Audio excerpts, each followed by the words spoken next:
Hey everyone, Aninder here, and this is the Android Lollipop on my Google Nexus 5.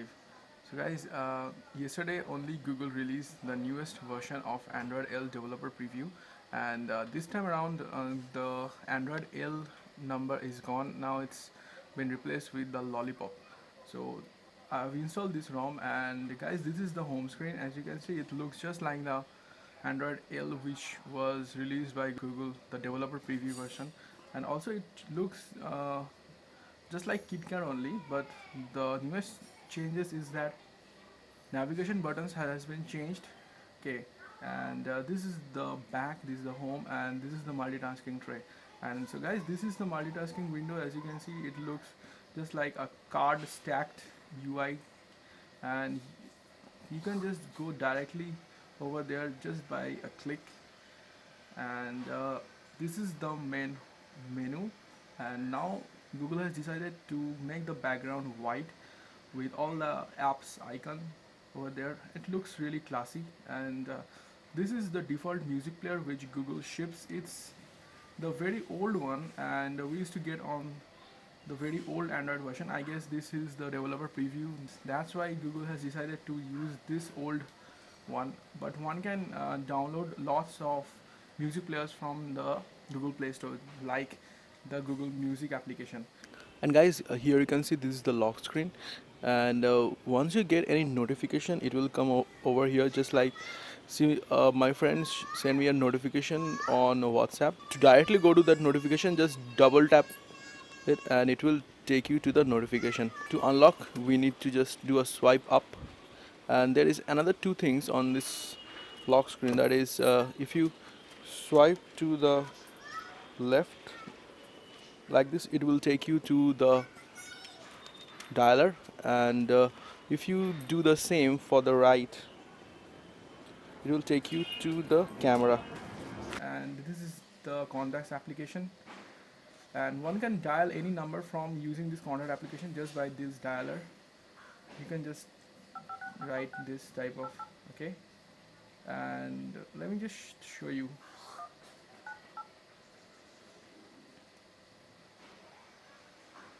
This is the new Google keyboard, and we can do swipe writing as well. This is the camera UI.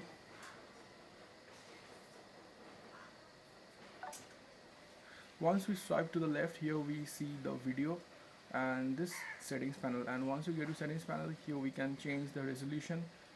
Now I'm doing a 6 megapixel widescreen. You can do the full 8 megapixel but in 4:3 aspect ratio. Next, there is aspect ratio selection for the front camera, and for the back camera, here we have the 1080p video recording, and from the front, here we have the 720p. We can even do some lens blur effect or photosphere from this camera. Notification panel. So guys, this is the notification panel, and as you can see, it looks totally different from the ones we have seen on KitKat. Now we have this brightness slider. Here we have Wi-Fi, Bluetooth, emergency calls, then airplane mode, portrait or landscape or auto rotate, cast screen option, location, and flashlight. Flashlight is built in over here.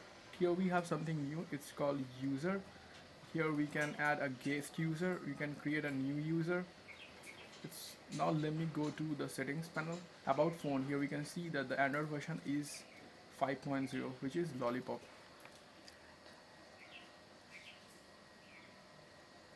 And once I tap this, it goes to the Lollipop game.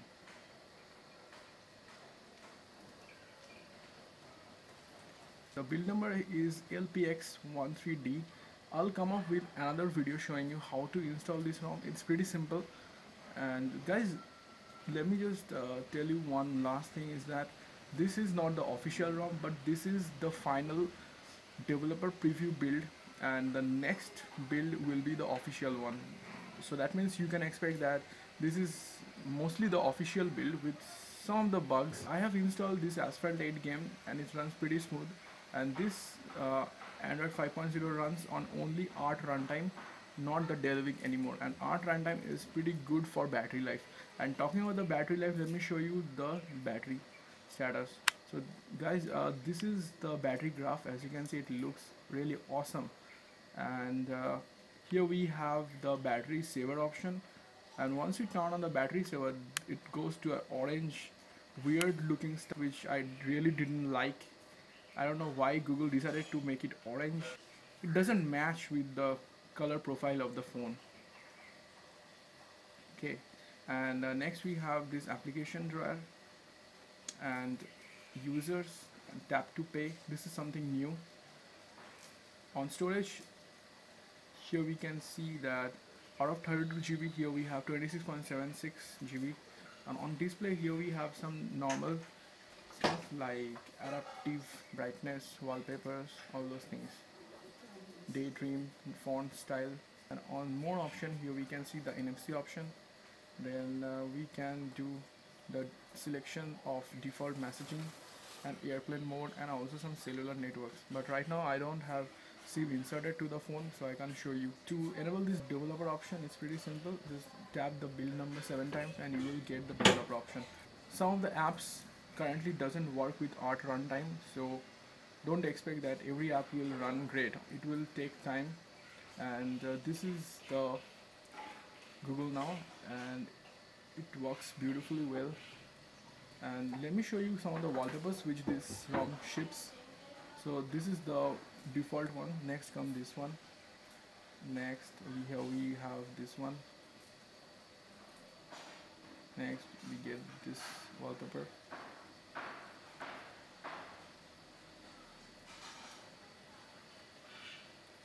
There are lots of them actually.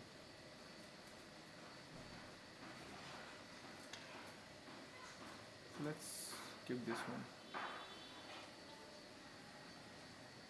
The UI is very fast to use, really much faster than KitKat. We have this Google voice widget which cannot be removed from the home screen, and this is the clock application. As you can see, it looks really nice, and especially much nicer than the previous build. And this is the calculator application. It looks really good. The material look is there. This is the calendar application. It's the same one, but it says like sign in, and I am not connected to the internet right now. So that's it for this build, guys. It looks really great and performs really well. If you wanna install this ROM, then I'll be glad to help you, as I'll be making a new video showing how to install this ROM and where to download the build. So that's it for this video, guys. It's a pretty nice ROM to use, and but the only con I would say about this ROM is that this battery saver looks pathetic. It looks pretty much orangey, and which doesn't suit the phone's color profile. That's it for this video, guys, and this is a quick video showing Android L or Android 5.0 Lollipop on my Google Nexus 5. So thanks for checking out this video, guys. If you like this video, then please click on like button, and thanks for watching. And this is Anindo. Take care. Signing out.